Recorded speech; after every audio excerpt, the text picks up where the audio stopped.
Happy to be checking in again with Captains Kyle and Amber Maynor of the Quincy Salvation Army chapter for an update on how things are going. Captains, nice to see you both virtually again. Yeah, well, thank you for having us. Yeah, it's nice to see you, Joe. I think last time we talked, it was just before the holidays, and I know you were quite concerned about kind of a catch-22 with a decline in donations and a rise in needs. So how did that work out? Well, it worked out actually really well. I mean, I think the Salvation Army as a whole really put on a good campaign of just saying, like, that we've had a lot more need coming into, the pantry and all the other services that we offer. And they really pushed out that we're going to be impacted by everything that's happening with COVID. So I think because of that, the community came out and really supported us. So we were able to break our goal. We raised a total of $143,000. So yeah, thank you for everyone. Yeah. Yeah, and that's everybody. I mean, every dollar counted. And so we were nervous. There's a couple, days where it was like, oh, are we going to make it? And I mean, people went above and beyond. So we are very thankful for the community for giving for our Red Kettle campaign. Oh, that is really great to hear. Yeah. Yeah, and the amazing story is there was no spread of COVID, through any of that with, people bell ringing or the volunteers or just anything with transportation or anything. There was no word of cross-contamination with any of that. So such a blessing to be protected and have the season go off well. Even like with Christmas distribution, that went really well as well. Thank you for the community for supporting us, just bringing in all the extra toys and just supporting us. We served a total of 464 families this Christmas season. So. Yeah, which was about a 30% increase. So those are new clients who we haven't seen before, which is about what we're seeing in our pantry as well. So I mean, we have about a 30 to 40% increase of new clients needing food assistance these days. Yeah, and is it due to job loss because of the pandemic? Is it? Yeah, part of the intake form we do see where people are financially, and a lot of them are unemployed. Yeah. So it's just the signs of the time. But I mean, we're glad that we could be there just to, let Christmas be a little different and give them a little bit of hope and really bless the children is really, something special we were able to do. Yeah, absolutely. How are you dealing with your services on Sundays? How is that happening? Well, we just started meeting back in person. We intentionally stopped for the Christmas season just with everything. We wanted to do our part to stop the spread, and we had online services available. And then with the governor's restrictions in January, we're like, okay, maybe we'll just keep doing the online. So we just started meeting back. We met in the gym last week, and then this week we're going to be moved to the chapel to see how everyone felt and stuff. So it's exciting because we started meeting with our first Sunday last week with our first Sunday of the Lenten season. So hopefully we'll get to celebrate Easter this year. Last year with everything, everything went to the wayside because of COVID. So we have hope this year, and we're looking forward to doing some activities. With whether we do a little Easter thing for the families or something in the gym as we have space there and to spread out. So, yeah. Yeah, it's amazing how we've all become such pandemic professionals through all this, out of necessity, certainly more than anything. Is the Salvation Army, working at all with the vaccination process in any way? Not at this location. Other locations, some of them are actually being distribution sites. My brother's over in New York at a Kroc Center there. And I think they just started this week vaccinating like the surrounding community for that Salvation Army. So just depends on where the need is and the state, because some of them work differently, than where we're at. Right. Yeah, I did notice I received some mailings from the national chapter of the Salvation Army. So they've really, it seems, increased their outreach to the community. Just number one, to remind folks that, yes, the Salvation Army is still here and still functioning. And number two, the need is greater than ever. Do you reach out locally from the Quincy chapter? Yeah, we do. So, I mean, we try to, touch base with people who, give consistently, or people who, sometimes people call and say, how can I help, and things like that. And, we try to, match, the donor with something that they desire and is passionate about, like whether it be helping with food assistance or youth programs and giving, or even other things such as like, we have a delivery food program, or, even buying essential items that we can make, like kits for like homeless people, or for people who need extra like cleaning supplies and things like that. So we do reach out to, from here, and we do ask, for donations, or we ask for local things that we need for the local community here specifically. So. Sure. How do folks make those donations, to the Baxter Street facility? How's that looking right now? Well, if you want to bring like actual materials, you can just come by. We're open Monday through Friday, 9 to 4, basically. And you just drop them off. Just got to make sure if you're bringing food or whatnot, that's unopened, it's not expired, it's usable. And if they are going to bring something, I would say more of the fresh items are mostly what clients are looking for, so they can prepare it themselves and they know what's going into it. I guess the cans aren't, people aren't really accustomed to it, or it just doesn't have the nutrition taste factor that they're looking for. Yeah. And then, we do need fresh items, as we go to the food bank once a month. And our appointment is the first Thursday of the month. That's the appointment we've been given, and we can't change it. So all of our fresh items we get from there are only good for like that first week. And then after that, we're not, we don't really have anything. So anything fresh that people can give, we always can be helpful, but other items as well. We actually do have on the Walmart Registry for Good. We transitioned our Christmas one into one for our food pantry. So if you type in the walmart.com and then you type in Registry for Good in the search engine, and there'll be the Salvation Army Quincy Food Pantry. And there's some items there that we need on a regular basis, like that we don't get at the food bank, or we haven't had it donated before, such as like oil, oatmeal, cereal, and other items. Hygiene things like socks and toothpaste, deodorant.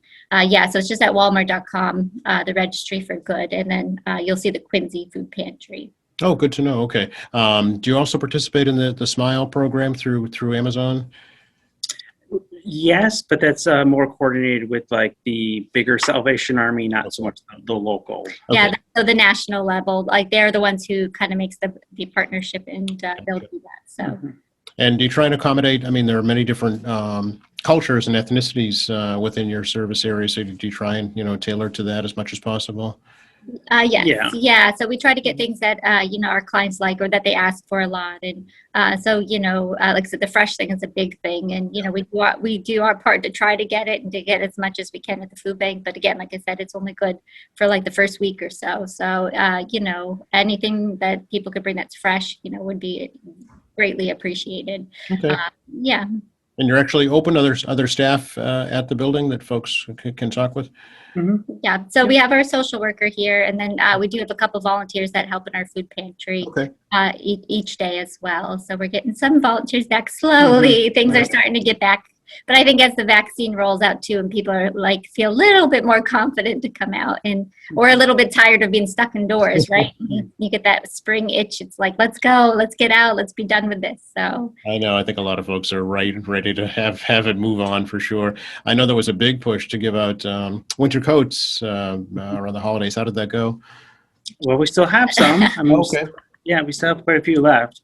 Went pretty well. I mean, we gave out mostly at the beginning of the season, I think when we were doing intake for Christmas or whatnot. But then we still have quite a few every week that come in. And they take it. I mean, we still do have some shoes if anybody is a size 10 men's or 10 and a half in men's. Okay. Or I think it's size 7 and 7.5 in women's.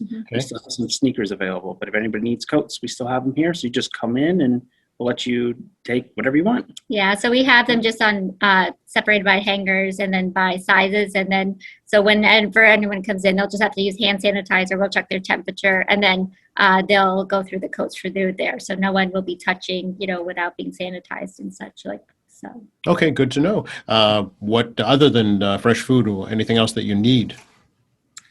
One thing we will be looking for is probably volunteers for driving, because we are starting to pick up more clients, and as that happens with homebound deliveries, we're going to need more people to help.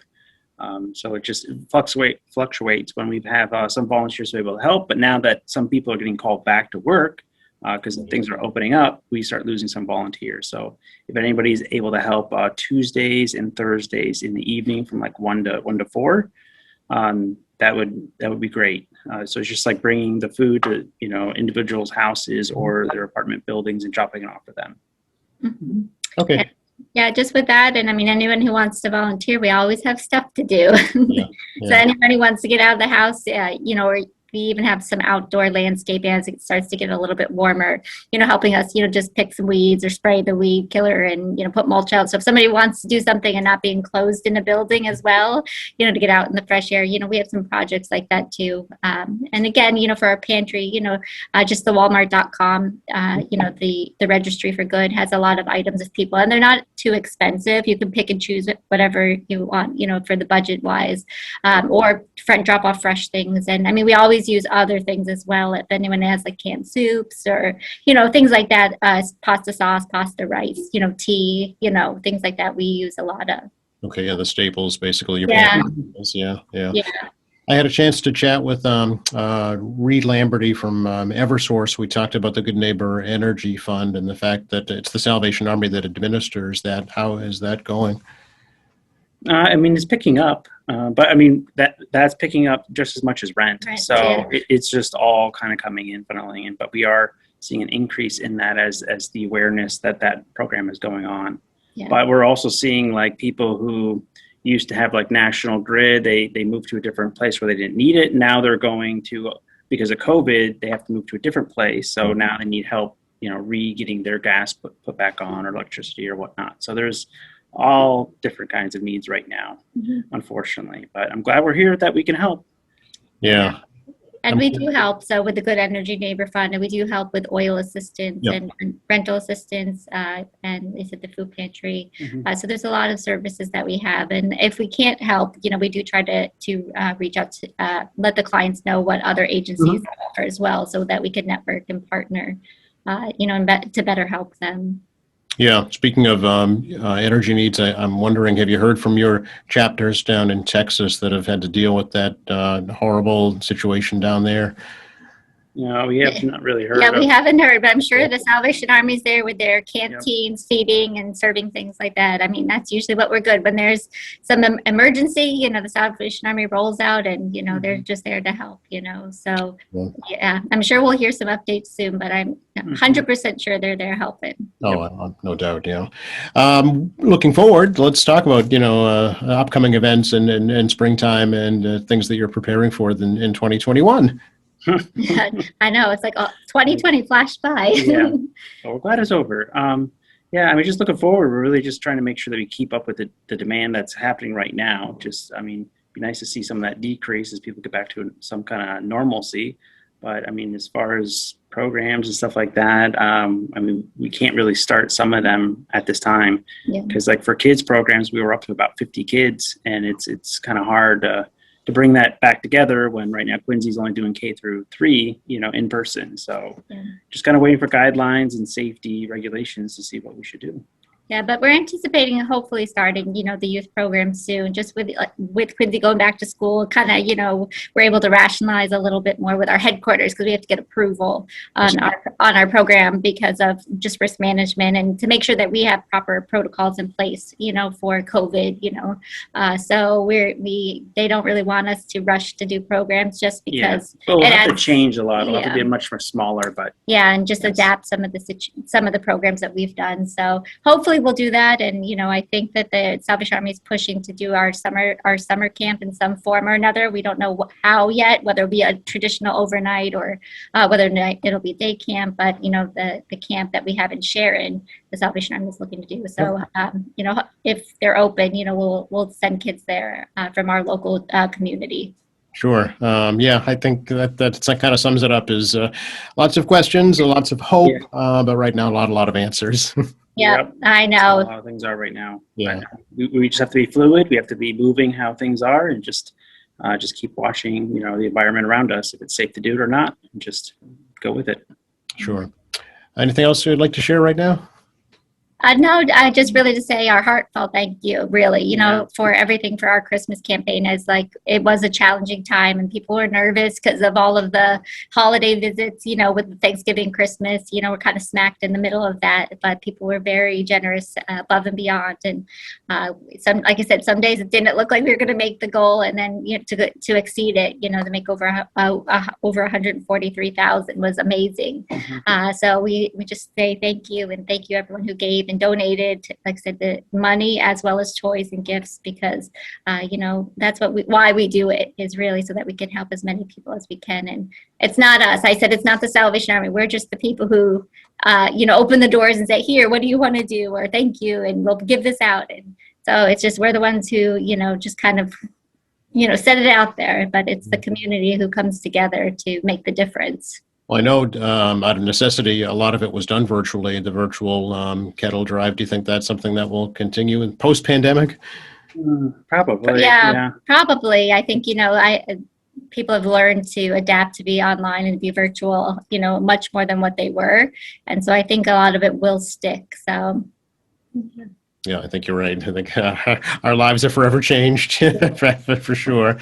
Some good ways to reach out to you folks? I mean, you can always just call us at 617-472-2345, or you could just stop down if there's a particular question or something you need to discuss or you want to give to us. Okay, great. Well, I know you both have your hands full in your personal lives with your large family, so to keep that going and keep the Salvation Army going at the same time, I'm sure is a challenge. So thank you both for spending some time with us here at QATV. Really appreciate it.